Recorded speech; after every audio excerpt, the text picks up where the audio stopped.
What's up guys, and welcome back to another episode of the Realistic Summer Career Mode. This is episode number 71. We start today's episode off on the back of our win over Venezia to put us through to the quarterfinals of the Coppa Italia. Obviously we won this last season, our only trophy last season. We got to retain it, being asked to win a treble this year, and in the quarterfinals, well, I am the first to admit this, man. I will always say, there's something about domestic cup draws where I just get quite fortunate. Now, normally, again, it's in England, as opposed to the European League style occasionally managing. In the Copa del Rey, for example, I tend to always get a big Spanish team early on. But Monza in the quarterfinals, and you might be sitting there thinking, do you know what? I haven't seen Monza in the Serie A in this save. Where are Monza docs? Well, they're a rest of the world team, yeah. Now, briefly in the last episode, I touched on this right at the end of the episode. There's no Serie B in FIFA 22. However, it is returning for FIFA 23. I think we're all pleased to see that. For those of us that wouldn't mind doing an Italian RTG, I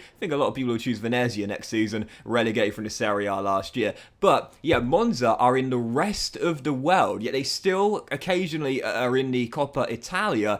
And we've got them. We've got them in the quarterfinals. Fiorentina have got Juve. Come on, Fiorentina. And yeah, Monza in the quarterfinals of the Coppa Italia. Great chance to reach the Final Four for the second year in a row. Still, to start today's episode off here, well, on the back of selling Sensi and Navarrete in the last episode, we had a budget of just over £40 million. I said I had a target to replace Stefano as a new squad midfielder.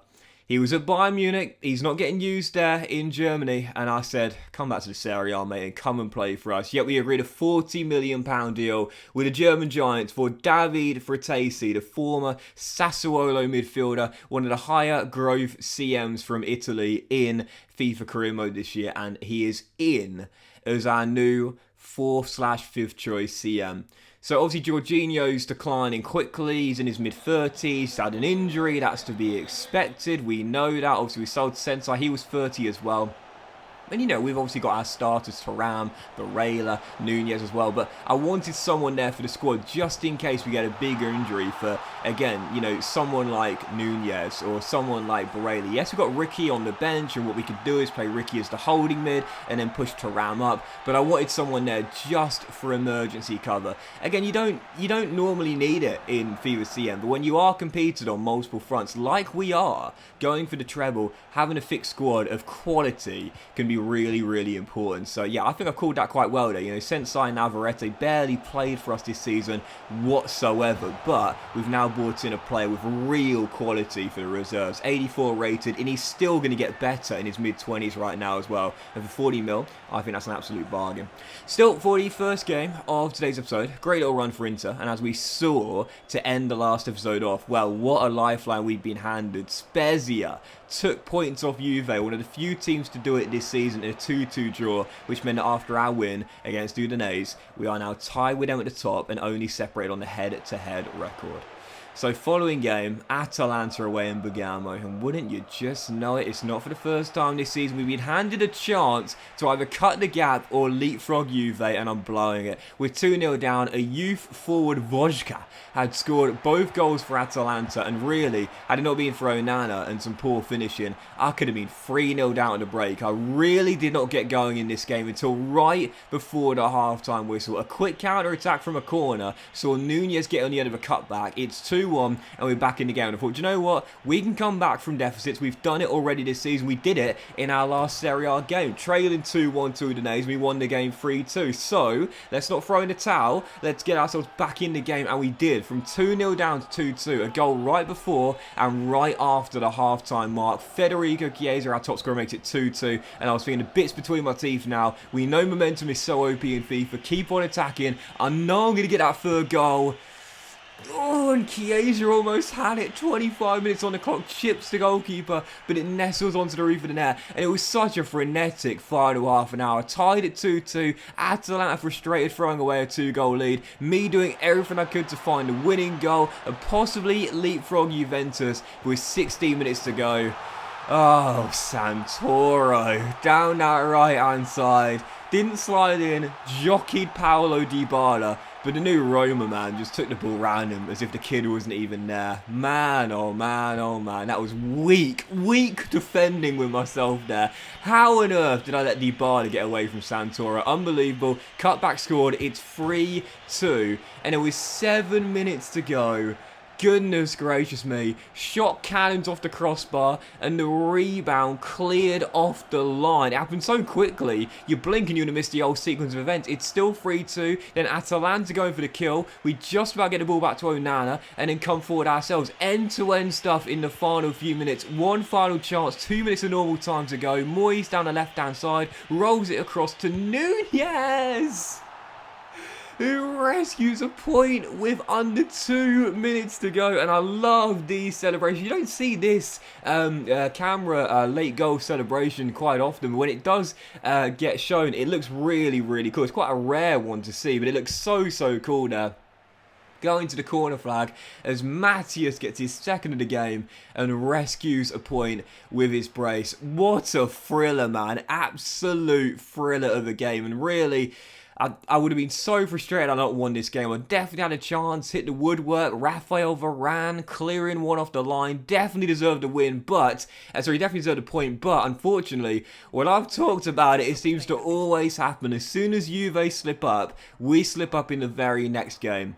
Yep, Juve beat Udinese by 3-1, and yeah, we were tied on points, you know, for a very brief amount of time, and yeah, now we are back to being 2 points behind. But thankfully, 2 slip-ups in 3 for Juve as I was simulating through to the following game, saw them draw away as you know. So once again, the scenario was the same. We had a chance to cut the gap to head-to-head. So 2 slip-ups in 3 games, still undefeated Juventus this season, but 2 draws in 3, showing that the old lady can't win everything. We still have a chance to cut it head-to-head. So that draw to Atalanta, I mean, it depends on how you want to look at it, really. Like, had we won that game, you know, and with Juve's slip up there against Genoa, that would mean heading to this game against Salernitana, bottom of the table right now. Win this game, we'd go top. So, I mean, yeah, like it's good to get a point and keep our unbeaten run going, but again, missed opportunities have really hurt me this season.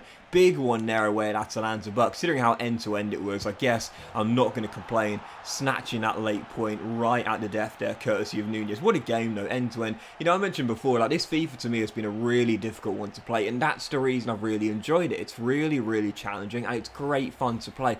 And those sort of games there, they're absolute thrillers, man. They really are. End-to-end stuff, cracking matches, and, you know, I've said so many times now, and I say it once again, I think for me, not everyone wants to play this way, and that's totally fine. If you want to play the game, you know, however you want, you should. You know, you buy the game, you spend your hard-earned money on it. I don't like it when people say, oh, you should play the game this way, or oh, the way you play isn't right, it's not how the way I play it. I think that's just wrong. Like, play the game however you want to play it, you know. But if you are looking for more of a realistic save, one of my tips is to challenge yourself. Like, really challenge yourself, up the difficulty. And if you have been someone that's been a little bit fearful of going from legendary to ultimate, because it is, of course, the hardest difficulty in FIFA, I understand that.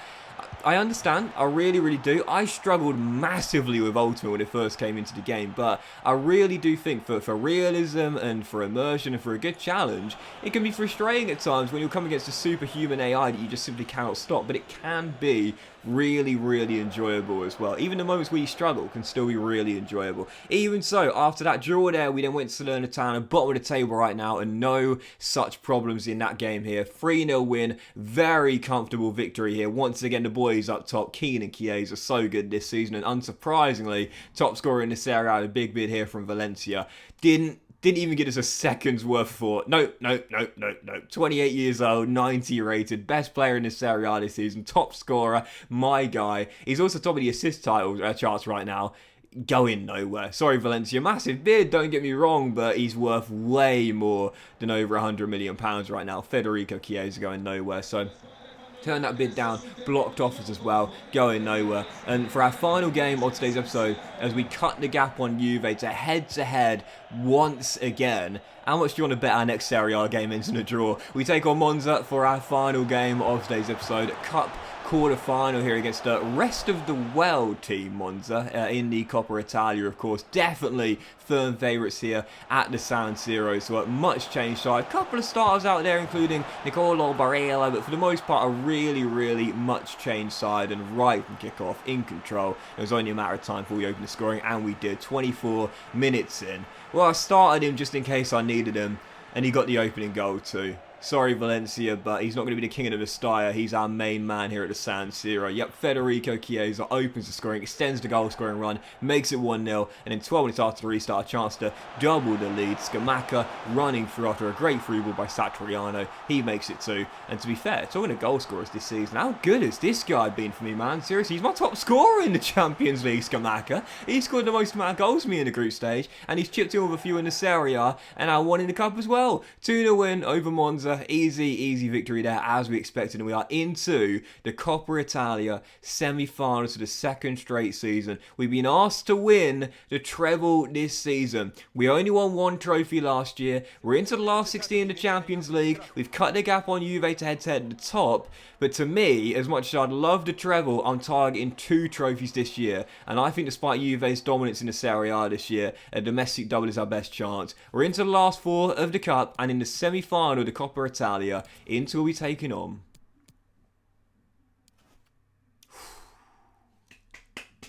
no disrespect, but I wanted Fiorentina again after we tore them apart last season. Roma finished runners-up in the Serie A last year, but instead it's AC Milan.